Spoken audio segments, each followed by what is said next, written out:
Alrighty guys, in today's tutorial I'm going to be showing you how to crochet this Kindle case or tablet cover. And the biggest thing I want to reiterate in this video is that while this is specifically designed for an Amazon Kindle, you could totally adjust the width of this case to be suitable for any tablet, and I'm going to show you how to do that in this video. So grab some bulky weight yarn and a 6mm crochet hook. I have listed all of the materials that I'm going to be using in today's video in the description box below, so check that out, as well as the free PDF pattern if you want to follow along with the written version while I just walk you through it with my voice. So without further ado, let's go ahead and hop into it. Alright, so we are going to go ahead and get started with a slip knot. I'm just using some regular bulky weight yarn for this tutorial to kind of keep it nice and simple, but this would be such a fun way to use up some scraps, hold a few strands of yarn, double or even triple if you're using fingering weight. Just have fun with it. This pattern is completely customizable, so I really recommend just choosing some yarn, a hook that'll give you a little bit of a tighter gauge, and then make your cover. So I'm going to chain 13, which is what the pattern suggests, and the size that will fit a standard Amazon Kindle.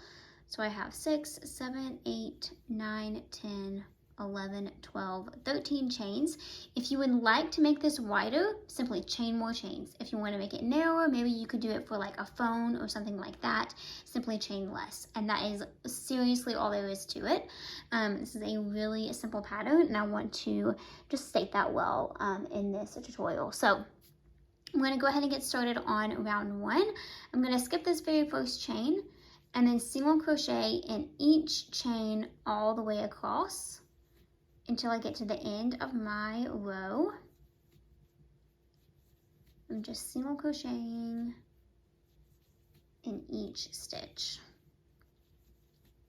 And then once I get to my very last chain, I worked in the very last one, and now I'm going to do 2 more stitches into that same chain to begin working in the round and working on the opposite side of my chain. So I just worked 3 in that last one.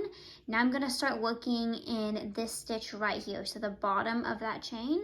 I'm actually going to crochet over this tail too, just to go ahead and weave it in as I go, make it a little bit easier down the road. And I'm just going to place a single crochet in each of those stitches as well. Just like that.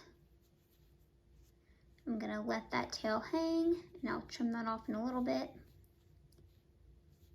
Okay, I have made it down to my very first stitch, so I'm gonna work 2 more stitches to finish the 3 in that chain like I did at the opposite end. And then I'm gonna close off this round by slip stitching to the very first stitch. And there we go, that is the end of round 1. So now we're just gonna start our repeat. We're gonna chain 1 and turn our work.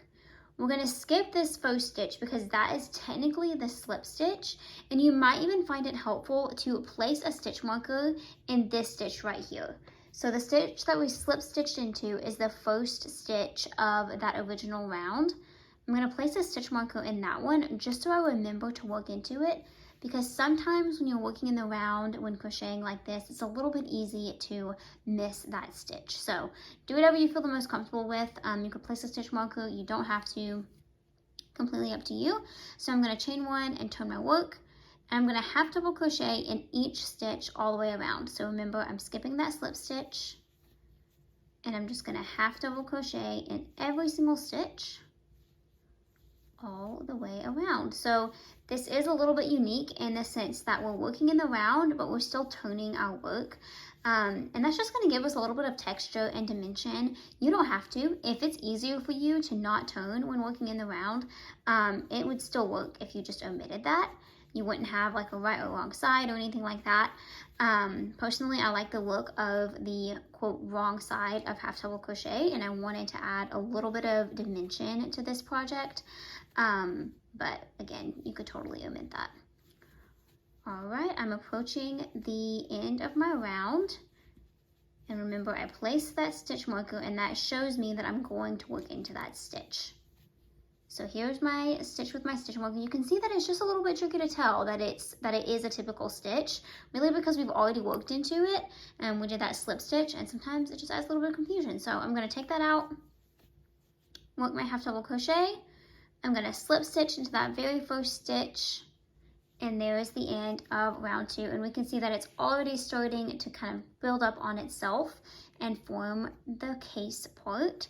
I'm going to chain 1 and turn my work again, skipping this first stitch. I'm going to single crochet in each stitch around, and I am just going to repeat this until my case is as long as I want it to be, which is typically going to cover the entire Kindle. So I'm going to make it exactly the same height as this one. If you're making it for a larger or smaller tablet or device, you can just adjust the amount of rows that you do. You could do less or more to make it smaller or larger. So I'm going to go and finish up the body of my case, and then I'll meet you back here to do our very last round to finish it off together. Okay, so I have just finished the main portion of my little Kindle cover, if I can talk, and now I'm going to work my final round. So this is optional, but I really like the way that it looks, and I also like just kind of the way that it brings in the whole project. It makes the top a little bit tighter and it fit a little bit more snug. So I'm going to chain 1 and turn, and then I'm just going to slip stitch in each stitch around. So just to make it a little bit even, since I did do that chain, I'm going to actually skip this first stitch and just slip stitch all the way around my work. I'm keeping these, I don't know, kind of loose, just because we don't want to make it to where it's really hard to get on and off the Kindle or the tablet. But at the same time, it really does help provide just a little bit more of a snug fit. So I'm just slip stitching all the way around. You can kind of see, like, going at this pace gets me a little bit into the rhythm, and therefore I don't make them so tight. Alrighty, and then once I get back to the beginning, I'm going to work in that last one, and then just kind of slip stitch to that first slip stitch again. And then I'm going to take my scissors and cut my yarn, and then I will just be able to weave in my ends in a second here. But there is your finished Kindle cover. I had so much fun making this. Like I said at the beginning, this is such a simple, quick project. It'd be a great little gift if you're looking for something for the holiday season that's gonna be here before we know it.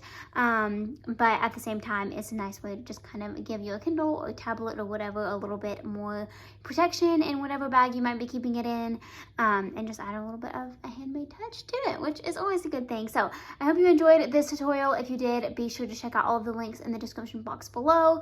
Like I said, all of the materials that I used in this video will be linked down there, as well as the free PDF pattern as well. Leave a comment if you enjoyed it, and be sure to subscribe to the channel, and I will see you all again next time. Bye.